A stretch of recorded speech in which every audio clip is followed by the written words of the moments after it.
பணம் போச்சு, ஃபெய்த் இருக்கு. சுகம் போச்சு, ஃபெய்த் இருக்கு. இந்த விசுவாசம் நம்மளை பிடிச்சி நிறுத்திட்டே இருக்கும். ஆரோக்கியம் போச்சு, ஃபெய்த் இருக்கு. அனுகூலம் போச்சு, ஃபெய்த் இருக்கு. Faith போயிட்டுனா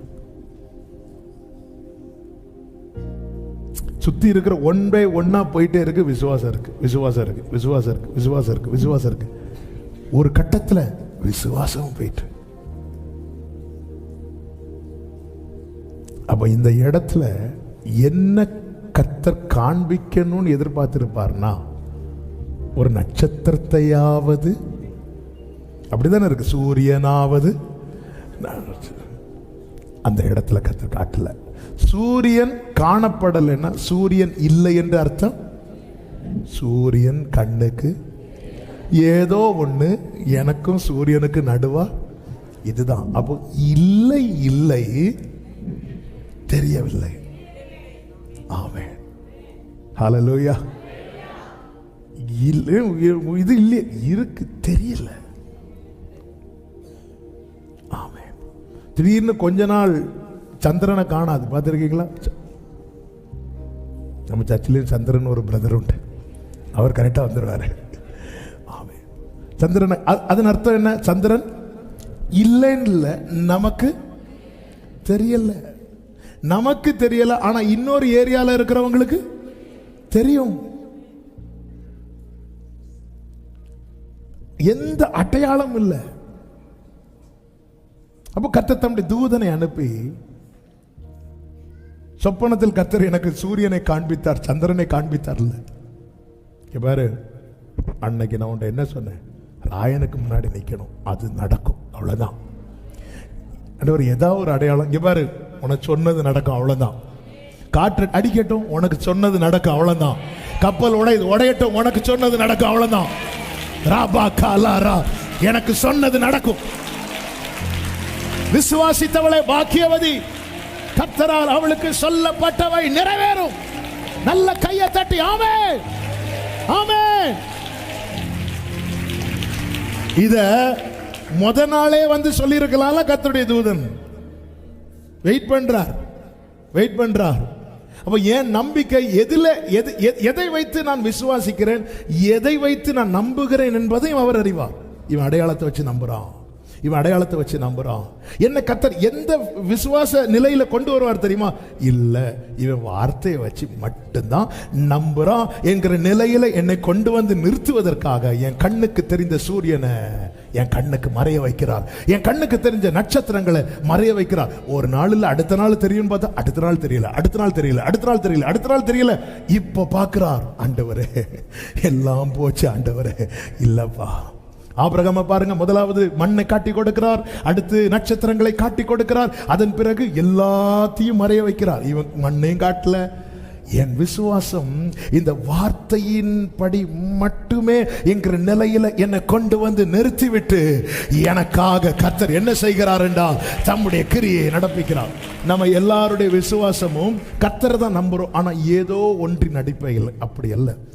word, only word, word, word, word. நீ காற்றையும் காண மாட்டாய், மழையும் காண மாட்டாய். யோசபாத்தே, நீ என்ன சொல்லிட்டு என்கிட்ட வந்த? எலிசா கிட்ட யோசபாத் என்ன சொல்லிட்டு போவார் தெரியுமா? அங்கே இங்க கர்த்தருடைய மனுஷன் யாராவது இருக்கிறாங்களா? இப்படி எலிசா இருக்கிறா. உடனே இஸ்ரவேலின் ராஜா கிட்ட, யூதாவின் ராஜா யோசபாத், வா நம்ம அங்க போலாம். இஸ்ரவேலின் ராஜா நினைச்சிருப்பான், அவர்கிட்ட தண்ணி இருக்கா? இல்ல, அவர்கிட்ட வார்த்தை இருக்கிறது, வார்த்தை இருக்கிறது. சோ இப்போ யோசபாத் போனது ஒன்னே ஒன்ன வச்சுதான், வேர்டு, வேர்டு. வார்த்தை இருக்கா? வார்த்தை இருக்கா? நேர போயிட்டான். வார்த்தை இருக்குல்ல, நீ வார்த்தையை நம்பி தானே வந்த. ஓகே, நீ காற்றை காண மாட்டாய், மழையை காண மாட்டாய், ஆனா நீ இந்த வார்த்தையை நம்பின உனக்கு தண்ணி வரும் சொல்லிவிட்டு எலிசா அடுத்த ஒரு வார்த்தையை சொல்வார். 2 ராஜாக்கள் 3வது அதிகாரம் அதனுடைய 18வது வசனம். இது கர்த்தரின் பார்வைக்கு அற்ப காரியம். அற்ப காரியம். எது அற்ப காரியம்? கொஞ்சம் முன்னாடி இஸ்ரவேலின் ராஜா எப்படி கத்துவான் தெரியுமா? ஐயோன்னு கத்துவான். ஒருத்தன் எப்போ ஐயோன்னு கத்துறான் தெரியுமா? அவன் சிலவற்றை தன்னை விட்டு இழந்து போகும்போது கத்துவான். வலியின் உச்சத்துல கத்துவான். எல்லா நம்பிக்கை அற்ற நிலையில கத்துவான். எதை குறித்து ஒருவன் ஐயோ என்று கத்துனானோ அந்த காரியத்தில் கர்த்தர் இடைபடுகிற காரியத்தை சொல்லிவிட்டு அடுத்து இது கர்த்தரின் பார்வைக்கு light thing in the sight of the Lord. இது ரொம்ப ஆண்டவரே, அப்போ நல்லா புரிஞ்சுக்கோங்க, எனக்கு வெயிட் ஆனது கர்த்தருக்கு ரொம்ப லைட் ஆனது. ஆமென். அதனால தான் சொன்னார், உன் வெயிட்டை என் மேலே வச்சுட்டு என் லைட்டை நீ எடுத்துக்கொண்டார். ஆமென். என் நுகம் எப்படி இருக்குமா? லகுவா இருக்கும், வருத்தப்பட்டு. ஆமென். நீ ஆண்டவர், நான் கிதியோன் பாருங்க, அடையாளத்தை கேட்குறான், அடையாளத்தை கொடுக்கிறார். அடையாளத்தை கொடுத்துட்டு அடுத்த அதிகாரமே நீங்க பார்த்தீங்கன்னா 30,300 ஆக்குறார். ஒரு அடையாளத்தை கொடுத்துட்டு இன்னொரு அடையாளத்தை மறைக்கிறார். என்னை எப்படி விசுவாசம் உள்ளவனாய் நிறுத்த வைக்கிறார், அடையாளத்தெல்லாம் காட்டுறார். ஆனா ஒரு இடத்துல கொண்டு வந்து நம்ம சிலவற்றை பார்த்து ஒரு கணக்கு வைப்போம் தெரியுமா, அங்க கை வைக்கிறார். இதுதான் நமக்கு புரிய மாட்டேங்குது. அதான் அடையாளங்கள் தெரியவில்லை. அது ஆபிரகாம் நிலைமை எப்படி இருக்கு தெரியுமா? நம்புவதற்கு ஒரு சான்ஸுமே கிடையாது. நமக்காவது ஒரு செய்தி கேட்கும் போது ஒரு ஆவேசம் வருது. ஆபிரகாமுக்கு 99 வயசுல என்ன ஆவேசம்? ஆமென் சொல்ல கை தூக்குறதுக்கு முன்னாடி மீட்டிங் முடிஞ்சிடும். நம்புவதற்கு ஏதுவல்லாது எனக்கு சொல்லப்பட்டபடியே நேரா வந்தாச்சு. என்ன பிரச்சனை பவுல் உனக்கு? ரொம்ப நாளா சூரியனை சந்திரனை காணும், சூரியனை தானே பார்க்கணும். என்ன பாரு சூரியன், அப்படி இல்லை, அது அப்படி அடிக்கட்டும், நடக்கும். உனக்கு சொல்லப்பட்டபடி. இப்பதான் பவுல் பார்க்கிறார், எழும்பி நிற்கிறார். நான் சேவிக்கிறவர் எனக்கு என்ன சொன்னாரோ, நான் ஆராதிக்கிறவர் எனக்கு என்ன சொன்னாரோ, நான் நம்பி இருக்கிறவர் எனக்கு என்ன சொன்னாரோ, வலது கரத்தை உயர்த்தி சொல்லுங்க, எனக்கு சொல்லப்பட்டபடியே நடக்கும். ஆமென். ஹல்லேலூயா. பொய் சொல்லவோ மனம் மாறவோ நீர் மனிதர் அல்லவே. பிரியமான கர்த்தருடைய பிள்ளைகளே, ஒரு கழுதை குறித்து சொல்லப்பட்ட வார்த்தை அப்படியே நடந்தது. ஆண்டவர் ரொம்ப ஆண்டவருடைய டைமிங்கும் ஆண்டவருடைய வார்த்தையும் அவருடைய நாமத்தில் ஒன்று என்ன தெரியுமா? ட்ரூத், சத்தியம். நானே சத்தியம். இந்த சத்தியத்தை நீ அறிந்தால் சத்தியம் உங்களை விடுதலையாக்கும். Truth will set you free. நீ எதை அடையாளமா பார்க்கறியோ அது சத்தியம் கிடையாது. இந்த சூரியன் ஒரு நாள் மறைந்து போகும், இந்த சந்திரன் ஒரு நாள் இல்லாமல் போகும், நேற்று தெரிஞ்சது இன்னைக்கு தெரியாம போகும்.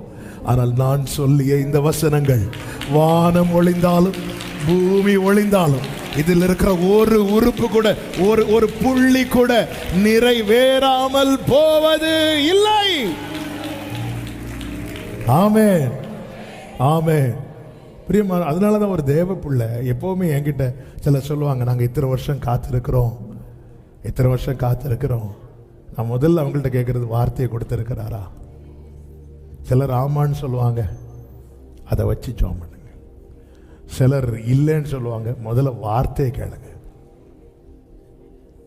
அப்புறம் வாழ்க்கையை கேளுங்க. ஏன்னா வார்த்தையில தான் வாழ்க்கையே இருக்கு. முதல்ல ஆண்டவர் என் கூட பேசுங்க. அவன் தாவீது சொல்லுகிறார், எப்பொழுது என்னை தேட்டுவீர் என்று என் கண்கள் உம்முடைய வாக்கின் மேல் நோக்கமாயிருக்கிறது. அப்படி பார்த்துட்டே இருக்கிறேன். புரியும்படி சொல்லணும்னா தாவீது இப்படி பைபிள் எடுத்து படிச்சுட்டே இருப்பார். ஆண்டவர், எனக்கு என்ன ரேமா இன்னும் வரவே இல்லையா ஆண்டவரே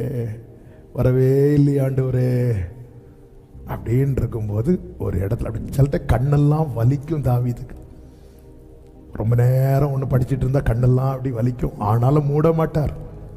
வார்த்தை வாங்காம தாவீது பைபிளை மூடவே மாட்டார்.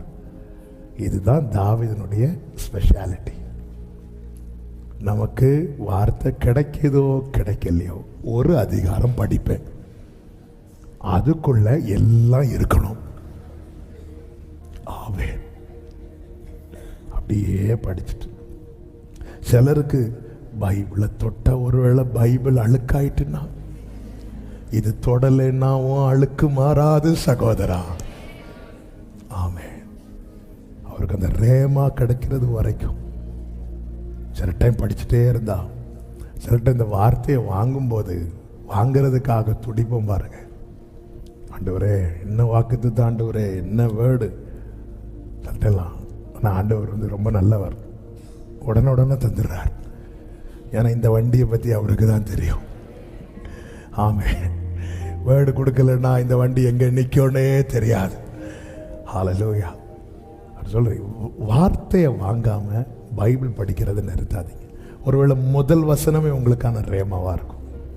உங்கள் ரெகுலர் ரீடிங் நடக்கட்டும், ஆனால் பைபிளை நான் திறந்தேன்னா ரேமாவை வாங்காமல் நான் மூட மாட்டேன். இப்படி இருக்கணும். ஸோ உங்கள் கூட பேசுவார், உங்கள் வாழ்க்கையில் உறுதியாய் செய்வேன் என்று ஒரு வார்த்தையை சொன்னால் அது உங்கள்கிட்ட ரிப்பீட்டடாக ஏதாவது வழியில் உங்களை கேட்க வச்சுட்டே இருப்பார். ஆனால் என்ன பிரச்சனைன்னா, அநேக நாளாக சூரியனாவது நட்சத்திரங்களாவது காணவே இல்லை. அதனால இனி 5 வருஷம் 10 வருஷம் ஆச்சு, இனி 99 வயசில் அந்த நம்பிக்கை இழந்து போகும்போது ஆபிரகாம் பிரேயரை மாத்துறான். எப்படி பிரேயரை மாத்துறான் பார்த்தீங்களா? இஸ்மவேல் உமக்கு முன்பாக சூழ்நிலை வருடங்கள் மாறும்போது நம்ம ஜெபத்தை மாற்றுவோம், ஆனால் கர்த்தர் வார்த்தையை மாற்ற மாட்டார். ஆண்டவர் எந்த இடத்துல நம்ம பிரேயரை மாத்துறோம் அந்த இடத்துல நிச்சயமாகவே, அங்கதான் சொல்ற நிச்சயமாகவே. ஹல்லேலூயா.